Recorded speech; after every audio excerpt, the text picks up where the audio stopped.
Welcome to this tutorial on SQL Window Functions. In this session, we're going to explore advanced analytics using window functions. These functions are powerful tools that allow you to perform complex calculations across sets of rows, and they can greatly enhance your ability to analyze data. So, what exactly are window functions? Window functions perform calculations across a set of table rows that are related to the current row. It's important to note that, unlike regular aggregate functions, window functions do not cause rows to be grouped into a single output row. Instead, they provide an aggregated or ranked value for each row in the result set, based on a specified window of rows. Here's an example of a query using a window function. In this SQL code, we are selecting the product name, category, and price, and then calculating the average price for each category using the AVG function with the over clause. The partition by category clause tells SQL to calculate the average price separately for each category. The result is a table where each row shows the product's details along with the average price of products in the same category. Let's break down the syntax of a window function. The basic structure involves a function name, followed by the keyword over, and then a set of clauses that define the window. You can include a partition by clause to divide the rows into groups, similar to a group by clause, but without collapsing the rows. You can also use an order by clause to define the logical order of rows within each partition. Finally, the frame clause defines a subset of rows within the partition. This can be specified using either the rows or range keywords. Here's a more detailed explanation of each part. The function name can be an aggregate function like sum, average or count, or a window-specific function like row_number or rank.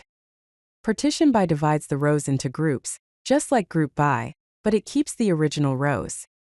Order by sets the order of rows within each partition.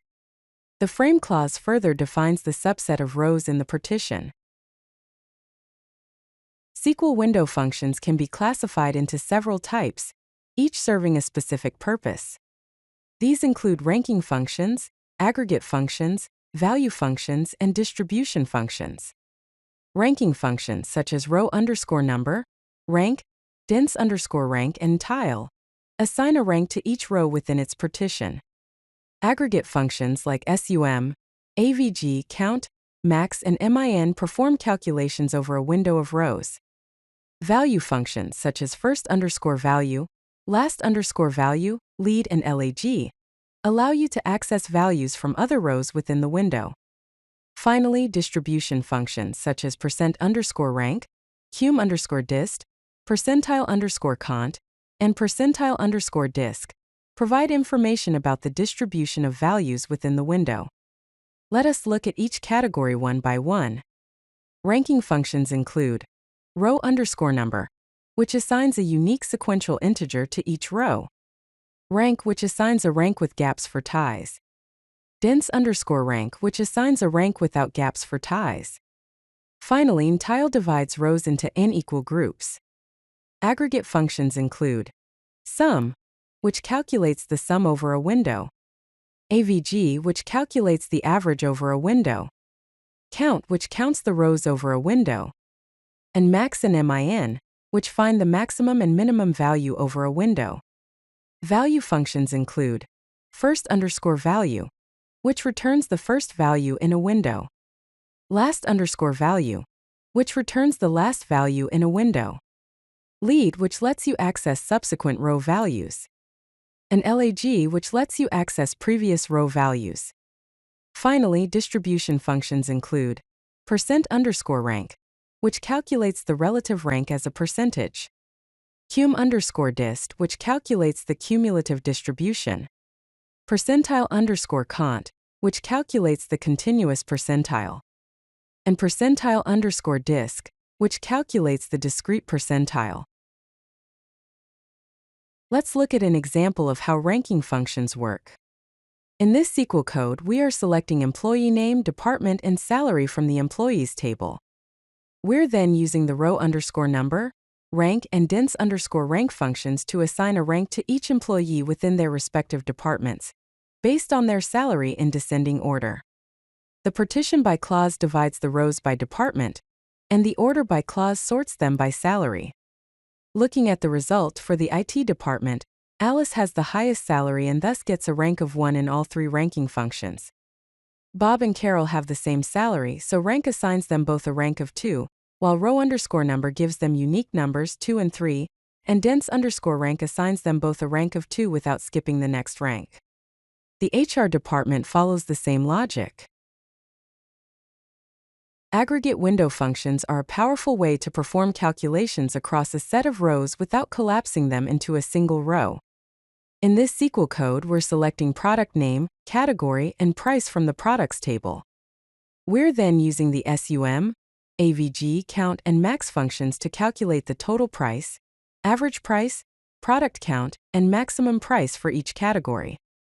The partition by clause divides the rows by category, allowing us to perform these calculations separately for each group. Here are the key benefits of using aggregate window functions. You can apply aggregate functions without collapsing rows, compare individual rows to group statistics, calculate percentages and relative metrics, and eliminate the need for complex self-joins. The window frame clause defines the set of rows used in a window function. This clause allows you to specify a sliding or anchored window of rows relative to the current row. The frame type can be either rows, which specifies physical rows, or range, which specifies a logical range of values. The frame boundaries can be defined using keywords like current row, unbounded preceding, unbounded following, n preceding, and n following. Here are some common frame specifications and what they mean. Rows between unbounded preceding and current row includes all rows from the start of the partition up to, and including the current row. Rows between 3 preceding and current row includes the current row and the 3 rows before it, creating a rolling window of 4 rows. Rows between current row and unbounded following includes the current row and all following rows to the end of the partition. Rows between 1 preceding and 1 following includes the current row, the one before it, and the one after it, creating a centered window of 3 rows. Finally, range between unbounded preceding and current row is the default when order by is specified, and includes all rows with values less than or equal to the current row. One common use case for window functions is calculating running totals and moving averages. This SQL code shows how to calculate a running total and a moving average. The first query calculates the running total of order amounts, ordered by the order date. The second query calculates the 3-day moving average of order amounts, also ordered by the order date. The chart on the right visually represents this data, with individual bars showing the order amount, a pink line showing the running total, and a blue line showing the moving average. The legend at the bottom helps distinguish these elements. Lead and lag functions allow you to access data from subsequent or preceding rows in a table. In this SQL code, we're selecting stock data including the date, symbol, and closing price. We're then using the lag function to access the previous day's price and the lead function to access the next day's price. Finally, we calculate the day-over-day change in price by subtracting the previous day's price from the current day's price. Looking at the result table, you can see how the previous and next prices are accessed, and the price change is calculated. For example, on January 2, 2025, the price change is positive 2.50, indicating an increase from the previous day. Note that lag and lead can accept an optional third parameter to specify a default value if no value is found, instead of returning null. To wrap up, let's discuss some performance considerations and best practices when using window functions. Use appropriate indexes on columns used in partition by and order by clauses to improve query performance. Choose specific frame clauses over defaults to clearly express your intent and optimize performance. Consider using common table expressions (CTEs) to make complex window function queries more readable and maintainable. Name your window specifications for reuse when using the same window multiple times to avoid repetition and potential errors. Test query performance with realistic data volumes to ensure that your queries scale appropriately. Here are a few performance considerations. Window functions require sorting operations, which can be resource-intensive for large datasets. Remember, order by in window functions is memory intensive. Multiple window functions in a single query are executed separately, potentially duplicating work. Range frame mode can be significantly slower than rows mode, especially with non-integer values. Consider materializing results in a temporary table when using the same window functions repeatedly in complex queries. You can use Create Temporary Table as Select. Filter data before applying window functions whenever possible to reduce the data volume being processed. If you like this video, hit that like button and don't forget to subscribe. Visit codelucky.com for more such useful content.